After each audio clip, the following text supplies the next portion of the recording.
이 있고, 그 다음에 자기 관리를 하고 업무 관계를 하게 되면 그건 불파로 보면 안 됩니다. 최소한 이 세 가지는 불파 요소로 보면 안 됩니다. 안전을 위해서 우리 바운다리 내에 일하는 협력업체 근로자들에 대해서 안전에 대해서 교육을 하고 통제하고 투자를 하고, 또 그분들의 근로 조건을 향상해서 내가 명절 때 우리 근로자들 옷 주고 명절 선물 줄 때 협력업체 근로자들도 줘야 되는 거잖아요. 그죠? 네. 근로 조건 향상을 위한 노력들. 그 다음에 임금 체계, 임금 더 주게 하는 것. 이런 것들은 불파 요소로 보지 말아야 된다. 그래야 격차가 해소. 근데 모든 거를 현재 최근의 통계를 보면 어떤 상황까지 오냐면, 한 공장 내에 모든 시스템이 전산으로 돌아가기 때문에 협력업, 원청도 그렇고 협력업체도 그렇고 다 그 전산 작업 시스템을 보고 일을 하는 거예요. 근데 동일한 작업 전산 시스템을 썼기 때문에 너는 적법 도급이 아니고 불법 파괴. 그렇게 되면 탈당입니다. 그래서 물론 기업도 파견이든 도급이든 임금을 동일하게 주겠다는 생각을 갖고, 또 근로자들도 명백한 사업주가 있고 명백한 독립성과 농지가 있으면 도급을 인정을 하고, 이렇게 해서 서로 윈윈할 수 있는 시스템을 가는 게 딱 있게 됩니다. 제가 대타협을 하면서 굉장히 우리가 함께 흐름을 봐보자고 한 게 있습니다. 2006년부터 2015년까지 우리가 우리나라가 해외에 투자한 돈이 250조예요. 해외에서 우리나라 투자한 돈이 150조였습니다. 100조가 더 나갔잖아요. 그죠? 그 100조를 일자로 따지면 1년에 13만 개 정도가 밖으로 나가는 거예요. 제가 삼성전자의 휴대폰 공장, 베트남 휴대폰 공장을 2번 가봤습니다. 지금 진짜 말은 못하지만, 야, 여기에 3분의 1만 도로고 이게 창원, 구미, 제조물이 많은 국내에 있으면 최소한 4만 개, 휴대폰 가지고 4만 개 일자리 한국에 있는 거 아니냐. 근데 최근 2, 3년에 해외로 나가는 비중이 급격히 더 많아지고 있어요. 1년에 30%, 40%는 늘어나요. 그래서 우리가 이 부분에 대해 냉철하게 우리 세대, 모든 정책을 하는 분들, 노동계 기업하는 분들 다 함께, 야, 그럼 이렇게 해서 밖으로 많이 나가게 되면 코로나가 극복한 뒤에 대한민국 일자리가 늘어나는 쪽으로 갈 수 있을까? 굉장히 저는 고민해야 됩니다. 왜? 일자리는 2, 3년 후가 효과입니다. 지금 밖으로 나가게 되면 그 2, 3년 후에는 일자리가 대한민국 안에 일자리는 줄어든다 싶습니다. 왜 나가는지를 우리가 찾아야 됩니다. 왜 나가십니까?로 물어봐야 됩니다. 그래서 어쩔 수 없는 부분이 있습니다. 땅값, 베트남은 우리 10분의 1밖에 안 되는데요. 인건비 10분의 1밖에 안 되는데요. 이 부분의 불가항력적인 요소는 받아들이고, 우리가 노사정의 힘을 합쳐서 고칠 수 있는 부분은 고쳐서 100이 나가는 거를 50만 나가게 하고 50을 있게 하면 그게 1년에 13만 개치 일자리를 유지하고 늘려주는 거라고 저는 생각합니다. 여러분 동의하시죠? 네. 그래서 그런 의지를 서로가 지혜를 모아가야 하는 게 맞다, 이런 생각을 갖습니다. 근데 1년간 제가 대타협을 하려고 노사장하고 밤새도록 심장병이 났어요. 그래서 그때 제가 다시 한번 본 영화가 관상입니다. 우리 명배우 송강호와 조선 최고의 관상쟁이었습니다. 세조의 등극을 막는다고 봤어. 근데 세조가 등극했잖아요. 그래서 한 명이가 물어봤어.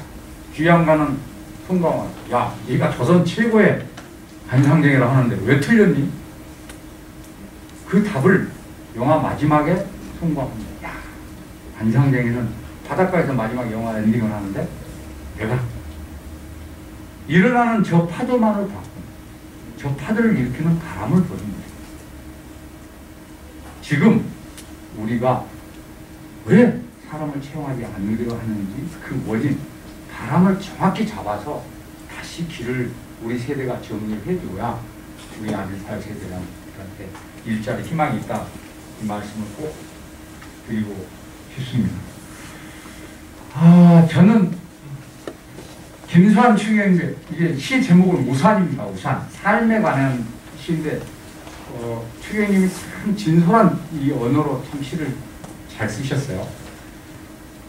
거기 삶이란 우산을 폈다 접었다 하는 거예요.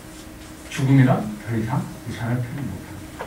사랑이란 거기 행복, 성공 다 나오는데 사랑이란 내 한쪽 어깨가 젖으면서 다른 친구와 우산을 함께 쓰는 거예요. 우리가 일자리를 지키고 늘리고 우리 다음 세대한테 일자리를 준다 하면서 나는 온전히 비 한 방울도 안 맞고 하겠다. 그럼 불가합니다. 지금으로서는 절대 불가합니다. 그래서 내 한쪽 어깨가 젖으면서 새로운 제도, 새로운 관행을 우리가 형성해 가도록 해줘야 된다 이렇게 생각을 합니다. 실은 우리 뒤에 있는 CEO분들 이 부분이 현재 우리 노동관계법상 고민되는 요소들이 궁금해하실 텐데 제가 하여튼 최대한 빨리 설명을 해보도록 하겠습니다. 자, 근로계약 징계해고가 있습니다. 개인이 잘못했습니다. 그 다음에 대법원이 최근에 인정한 독일은 보통 사람, 자기 동료들에 비해서 업무 성과가 절반 이하로 떨어지면 통상적으로 인정을 합니다. 일본도 아마 절차상으로 보면 그런 것 같아요. 우리는 이제 각 기업들이 대부분 판결 처대로 이렇게 해나갈 거라고 보는데 우리가 한 10년쯤 되나요? 국회에서 해고를 할 때 서면으로 통과를 이거 법을 개정했습니다. 근데 여러분들 사고하시다 보면 정말 큰 사고를 쳤어. 화가 되게 났어. 당신 그렇게를 그만두세요. 라고 하잖아요. 그죠? 그럼 그 양반이 그냥 꾸짖으라고 생각하고 잘못했습니다 하고 그 다음날 일하면 되는 진짜 안 나와. 사장님은 그만두었지? 안 나와. 그러고 나서 뭐 본인이 이제 진짜 안 나오는 말이다. 그럼 뭐 지가 잘못했으니까 그만두겠지라고 생각을 하고 흘렸어. 근데 한 2달 반, 석 달 다 돼가니까 노동위원회에서 부당해고 부재 신청이 들어가니까 여기에 대해서 사유를 하고 언제 판결을 할 때니 와서 오세요라고 왔다. 그 경우 대부분 서면으로 통보하지 않았기 때문에 다 부당해거든요. 그래서 반드시 정말 어쩔 수 없이 해고를 할 때는 절차를 거쳐서 소명 기회를 주고 서면으로. 지금은 이제 메일을 많이 쓰는데 메일로 할 때는 제목과 그다음에 별지로 해고 통지서를 첨부를 해서 보내요. 만약에 여러분 동료들 중에 화가 나서 내일 나오지 마. 그게 진짜 안 나온다. 그러면 당신의 잘못 때문에 꾸짖는 거고 나와서 일하세요를 계속 도축을 해야 됩니다. 도축. 그렇지 않으면 다 그건 부당해가 된다. 이 말씀 꼭 드리고 싶고 그 다음에 이제 통상해고 대부분이 인정한 부분은 거기에 나와 있는 평가 시스템, 공정성, 객관성을 어떻게 확보해야 되는지 그 다음에 교육을 어떻게 시켜서 재배치해야 되는지 부분을 잘 해서 기업 내에 대부분 아웃플레이스먼트 서비스로 한다. 그러니까 우리 회사가 게임 회사야. 근데 게임 회사보다 다른 IT 업종으로 가. 그럼 게임의 기술자는 필요 없고 다른 부분이 영역이 필요하잖아요. 그러면 이 게임에 있는 우리 근로자들을 다른 게임 회사에 취업할 수 있도록 지원해 줍니다. 그걸 아웃플레이스먼트 서비스라고 합니다. 마찬가지로 그런 교육 프로그램과 재취업 프로그램을 같이 운영을 하면서 통상해고제도 또는 그런 교육제도를 운영해야 한다는 말씀을 드리고 싶고 결사의 자유가 이제 비중이 돼서 작동이 됩니다. 실직자도 조합원이 될 수 있도록 되어 있습니다. 그래서 이제 여기서 이제 그때 논란이 됐던 게 그러면 외부에 있는 우리 회사 근로자가 아닌 외부 조합원들이 회사를 마음대로 출입할 수 있느냐 하는 문제입니다. 이 시행령과 관련해서 정부의 입장은 그 회사에 출입하는 외부인에 대한 그 회사의 사규가 있으면 그걸 존중한다. 그걸 여러분들이 한번 참조하시고 또 하나 우리 회사는 기업별로 넣어줍니다. 근데 일부의 실직자가 우리 기업별로 이제 조합원으로 법률상은 될 수 있습니다. 그러나 그게 되려면 우리 회사의 노동조합의 규약이 바뀌어야 됩니다. 또 조합원 자격을 단협에 되어 있다면 단협을 바뀌어야 됩니다. 그래서 이런 부분을 함께 참조하시면 될 것 같고요. 단체가 유효기간이 3년으로 바뀌었습니다. 이 부분은 이제 법이 작용되는 금년에 노사가 잘 협의를 해서 그 법의 취지가 반영될 수 있도록 하는 것이 중요하다고 생각하고요. 혹시 우리 CEO 여러분들 중에 우리 회사의 포괄임금제, 그러니까 연봉제식으로 기본 일하는 시간, 그 다음에 연장 다 또 퇴직까지 다 합쳐서 포괄임금 연봉 얼마 이렇게 운영하고 계신 분 뒤에 CEO분들 계십니까?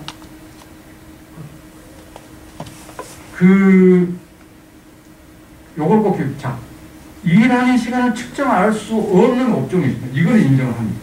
이건 인정. 그 다음에 오케이 8시간 일하고 우리는 일률적으로 연장 OT를 2시간씩 줘서 일주일에 10시간 준다. 그거 오케이 인정을 합니다. 그런데 그 경우에는 특정인이 나는 10시간 한 게 아니고 15시간 했는데 라고 입증을 하면 그분에게는 5시간을 더 줘라. 이게 지침입니다. 다만 여기서 반드시 여러분들이 주의해야 될 거는 연봉을 퇴직금까지 포함해서 한 거는 나중에 다 그건 무효가 돼서 퇴직금 다시 줘야 됩니다. 퇴직금을 중간 정산할 수 있는 사유를 법으로 정해놨습니다. 그러니까 매년 정산한 식으로 해서 1년에 1개월치를 퇴직금을 줘가지고 연봉계약에 넣어서 주는 거는 나중에 그런 퇴직금을 지급하지 않은 것으로 됩니다. 그래서 그렇게 하시려면 딱 전체를 놔두고 한 달분은 그 개인의 퇴직연금 계좌로 넣어주면 그건 아무런 문제가 없습니다. 무슨 말인지 이해되시죠? 그 부분을 꼭 유의해 주시면 될 거예요. 직장 내 괴롭힘이 이제 행위자 처벌, 그 다음에 행위자가 사업직은 그 가족인 경우에는 벌금을 치하도록 이렇게 되어 있습니다. 이 관련해서 징계를 하려면 취업규칙에 징계조항을 넣어야 되는데 혹시 취업규칙에 기타 법령에 위반한 자 이렇게 들어있으면 아마 그거를 해석을 가지고 할 수 있다라는 말씀을 드리고 싶습니다.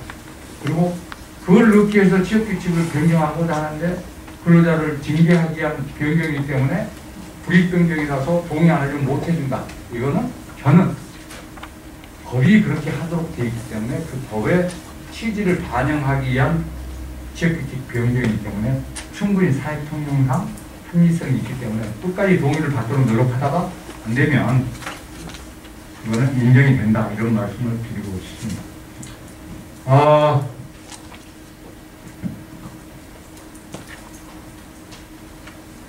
불법 파견 문제는 아까 제가 말씀드렸고 여러분들 이제 코로나 이후로 각종 기업이 어려워져서 고용을 유지하고 근로시간 단축을 하면서 정부로부터 각종 보조금 받는 사례가 많을 겁니다. 최근에 그리고 여러분들 지금 혹시 내가 경영이 어렵다거나 또는 새로 사람을 채용하고자 할 때는 우리 고용센터하고 상의를 하면 다양한 보조금 제도가 있습니다. 활용을 하실 때 여러분들이 꼭 염두에 두셔야 될 거는 조건이 있습니다. 그러니까 내가 음식 업종을 하는데 우리 근로자가 25분이에요. 근데 완전히 문을 닫는 게 아니고 손님이 줄었기 때문에 그 중에 10분은 휴직을 시키고 15분은 일해. 근데 임금은 다들 어려우니까 가볍게 안 깎으려고 다 줬어. 그랬더니 어느 분이 일을 하고 똑같이 월급 받으면서 어느 분은 집에 가 있고 근로자들 간에 불만이 생겨. 그러니까 이제 거기 팀장급 된 분이 그럼 교대로 일합시다. 위반. 휴직한다는 10분에 대해서는 휴직을 해요. 거기에 대해서는 이제 사람 관계 갈등이 있기 때문에 떠난 뒤에 진정을 내린 분들도 있고 위반했다고. 다양하기 때문에 각종 고용 지원 관련 보조금은 거기에 요건에 해당되는 분을 각종 꼭 지키셔야 합니다. 잘못하면 정말 선의로 했던 부분들이 지원금 받은 거 다 내고 배액금수까지 반드시 요건을 지켜주시도록 간단하게 생각하지 마시고 이거 입증하라고 핸드폰 통화 기록만 딱 봐도 쫙 다 나와. 그래서 다양한 지원 제도를 활용을 하시되 요건은 반드시 지키도록 하셔야 합니다. 중대재해처벌법 정말 걱정이 많으신 분 이해가 합니다. 충분히. 법은 내년에 작동되고 그 다음에 5인 이상 50인 사이는 23년이죠. 작동이 될 거라고 봅니다. 저는 이렇게 봅니다. 그러니까 대표이사가 중대재해가 났을 때 책임을 지는 요소가 안전상의 조직이나 예산이 작동되도록 책임을 다하는 것. 그 다음에 산업안전법상의 안전보건상의 조치를 다하는 것. 그죠? 그 다음에 정부 자치단체가 안전에 관련해서 시정토록 행거를 이행을 했는지 이런 부분들이거든요. 그게 안 돼서 다시 중대재해가 났을 때는 굉장히 강한 처벌을 하고 사망재해가 났을 때는 1년 이상 징역으로 이렇게 있거든요.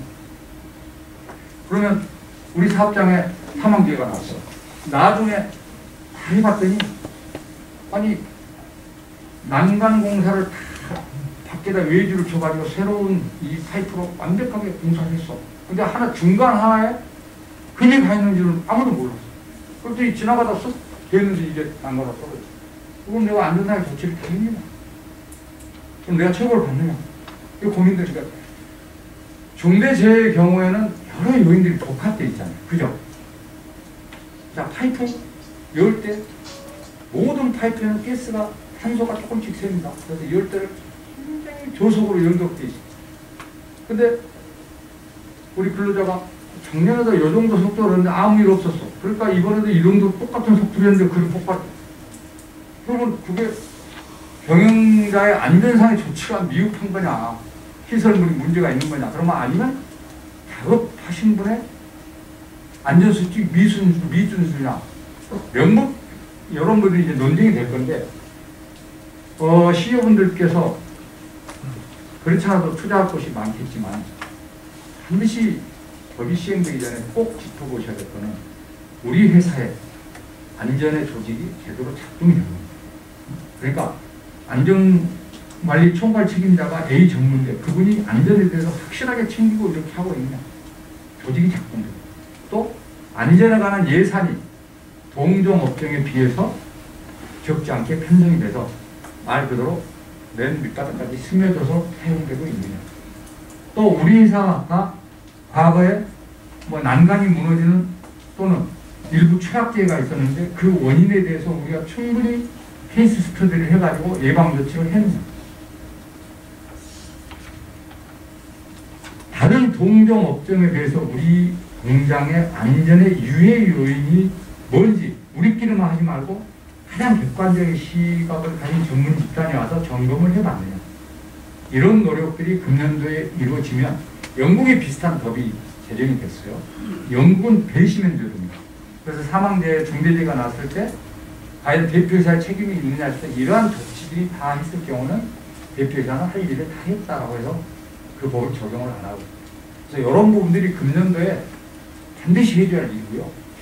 이게 정말 우리 사망재해를 줄일 수 있으려면 기업들의 방금 말씀드린 그런 부분도 작동하게 해줘야 되고, 또 하나는 일하는 분들이 안전수칙을 완벽하게 지킬 수도 해야 됩니다. 그죠?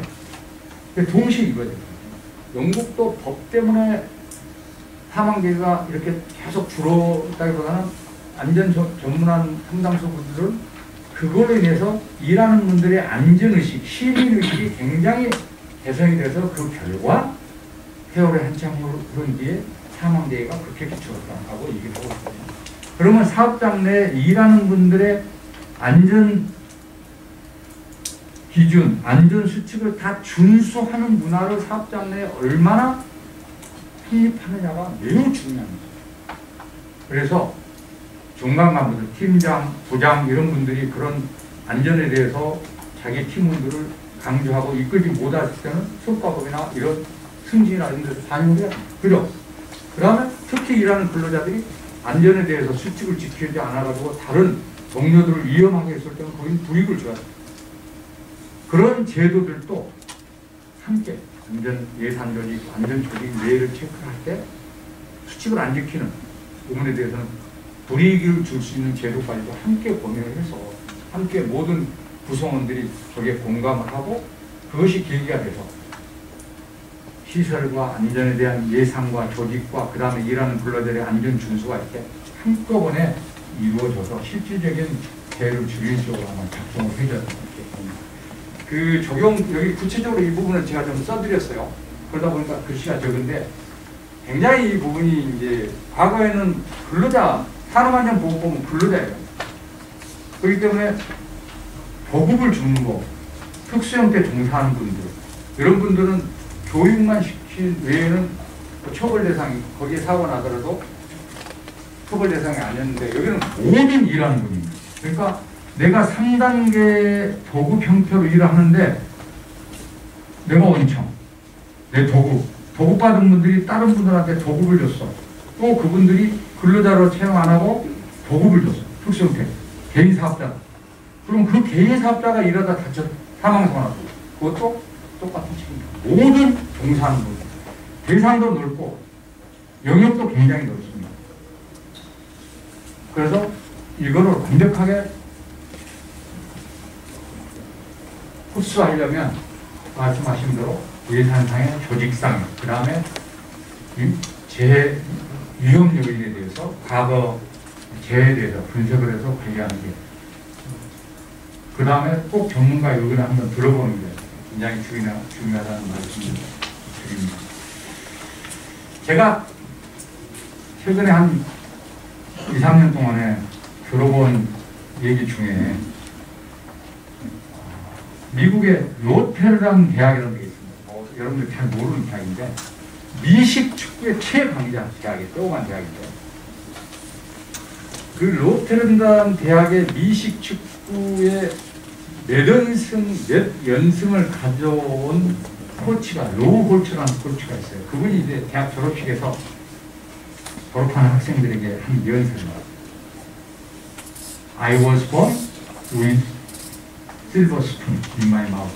나는 제대로 뭐 금수저, 은수저는 구별 안 하고 실버 스푼을 안 나가. 뭐 우리 흑수저나 금은 수저 할 때 실버 스푼은 잘 좋은 조건으로 태어났다는 걸 실버 스푼이라고 써요. 은수저를 물고 태어났다. 이유를 얘기합니다. 우리 부모님은 단칸방에서 내 자녀와 함께 살고 초등학교밖에 못 나와. 그래서 우리 가족은 시에서 주는 식권 받는 것도 하나도 없이 살았다. 하지만 나는 대학을 선택을 할 수 있는 권리가 나한테 주어졌고 내가 노력하니까 미국 미식 축구를 연달아 우승할 수 있는 위치까지 올 수 있어요. 내가 노력하면 할 수 있는 위치는 실버스푼. 그걸 나는 실버스푼이라고 생각합니다. 여러분들도 마찬가지. 졸업한 여러분들도 실버스푼 이렇게 얘기하는 걸 들었습니다. 저는 4번 사익을 썼다고 그러죠. 국민인데 우리 세대가 해줘야 될 가장 큰 책무는 일자리에 있어서 우리 다음 세대, 우리 아들, 딸 세대들이 여러분은 우리보다 훨씬 더 공부도 많이 하고 훨씬 더 기회가 많은 실버스푼을 가지고 태어난 세대입니다라고 그런 자신감을 갖게 해주는 것이 우리 세대가 해야 될 꼭 책무가 아닌가 그런 생각을 합니다. 제 얘기는 시간에 쫓겨 좀 두서없이 좀 빠르게 했습니다만 여기까지 마치고 질문은 다 못 받고 시간 때문에 못 받아갖고 몇 분은 받고 그래서 제 마지막에 연락처 메일 주소를 써놨습니다. 주시면 정식껏 답변하도록 하겠습니다. 질문 한번 주시다 한 2분만 받도록 하겠습니다. 네. 오늘 그 3월 3일 날 우리 장관님의 그 보견이 아주 그 완벽하고 제가 감명을 받았습니다. 앞으로 장관님이 승승장구 하시길 축원드립니다.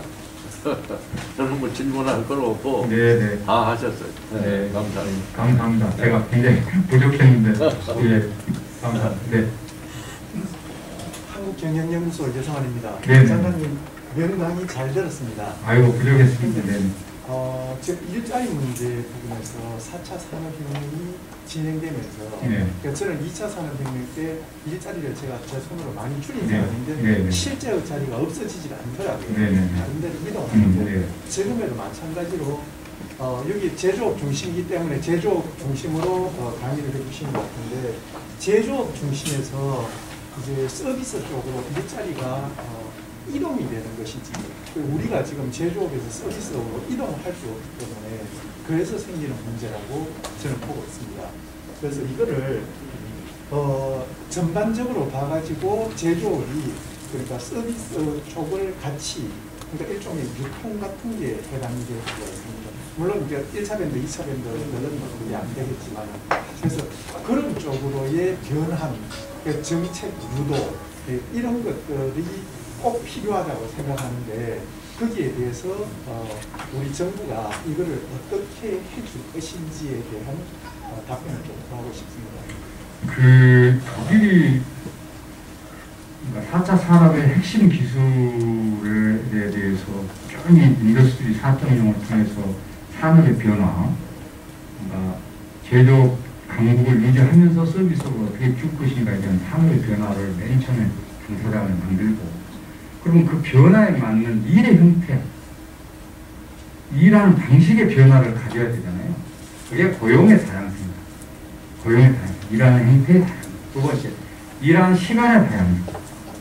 일하는 방식의 다양성을 인정하는 게 아르바이트의 가점입니다. 그게 각국이 고민해야 돼요.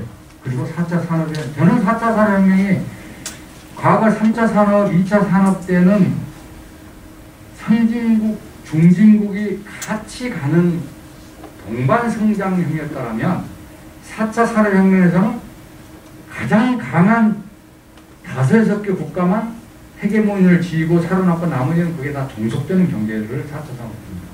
그러면 이끌어가는 5개 국가가 되려면 그러한 산업의 변화에 맞는 고용의 다양성, 일하는 방식의 다양성, 일하는 시간의 다양성 이런 것들이 주어지게끔 일하는 주체들이 노사령 각 주체들이 협의를 해서 그 다양성을 인정하는 방식이 뭘 것인가 어떤 정책으로 가야 되는가를 고민해서 가야 됩니다.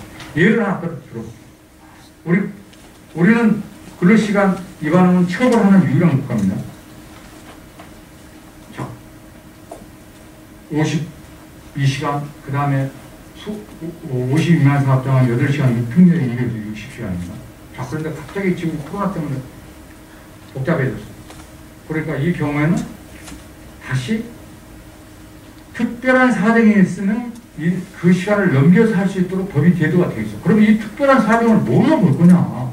당사자들이 그 기업의 노사 당사자들이 야 우리가 이건 급해 해야 돼. 그러니까 우리가 52시간을 넘어서 60을 하자 합의했어. 그리고 정부도 우리 그렇게 하겠습니다. 신청을 했어.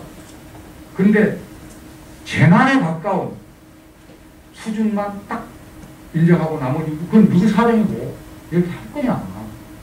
저는 그건 아니라고. 근로시간은 당사자 합의해서 하는 거잖아요. 법정 근로계약서에 쓴 주 40시간은 근로자도 해야 될 의무가 있어. 그 이상을 하려면 근로자 동의해야 돼. 그러니까 당사자가 합의해서 하면 그걸 인정하자. 그게 일하는 유연성이다. 그런 부분들의 다양성을, 유연성을 인정을 해주는 것이 4차 산업에 현재적으로 가는 거고, 그 다음에 이제 서비스 제조업 부분과 관련해서는 우리, 일본, 독일은 그 다음에 중국이 4차 산업혁명에서 주도국 안에 들어온 국가로 이렇게 전문가들은 보고 있는데 이 국가는 제조업 비중이 현재 약간 그 플러스 알파까지 유지해야 됩니다. 저는 임기 밀도와도 관련이 있다고 하는데 시간 관계상 그 말씀까지 가면 너무 거리 가고 어떤 제조업 비중이 제조업 강국이라는 전제 아까 오바마 대통령이 보좌관 얘기했잖아요. 자동차 공장 옆에는 서비스, 월마트라는 일자리가 생기지만 월마트 옆에는 자동차 공장이 없다. 이거 우리한테는 굉장히 중요한 얘기거든요. 그래서 창원이 중심지인 거예요. 그런 거. 자, 예, 답이 되나 모르겠지만 또 한 번만 더 들어요. 네. 어제 동산연합에서 기자입니다. 네네네. 어제 전국적으로 건설 노동자들이 집회를 했거든요. 전국적으로. 나름 계십니까? 어디 노동자? 건설 노동자들 건설, 네네. 어제 집회로 다니는데 한마디로 현역에 일할 수 있는 제도를 마련해 달라고 했습니다. 그래가지고 지난 1월에 중대재해특별법이 제정이 됐죠. 네네. 근데 그게 이 사람들 아마 마음에 안 찼던 모양입니다. 네네. 그래서 이 사람들이 원하는 건 뭐냐면은 건설안전특별법을 제정을 하고 있거든요. 그러면 뭐 그게 틀린 점이 무엇입니까? 아, 그거는 이제 저도 그 기사를 잠깐 봤는데요. 네. 중대재해처벌법이 작동이 되면 가장 무게 있게 받아들여질 영역이 건설업 쪽입니다. 지금 사망자의 가장 많은 포션이 중소건설업체 척이 못하거든요. 그렇기 때문에 이제 내년에 작동이 되면 그건 건설업계는 엄청나게 무겁게 받아들일 거라고 보입니다. 결국은 취지가 다 저는 중대재해법에 들어가 있다 이거죠. 아, 네. 아주 이해도 높게 설명을 너무 잘해주신 이기곤 전 장관님한테 감사의 열정적인 강의에 박수를 받는 것 같습니다.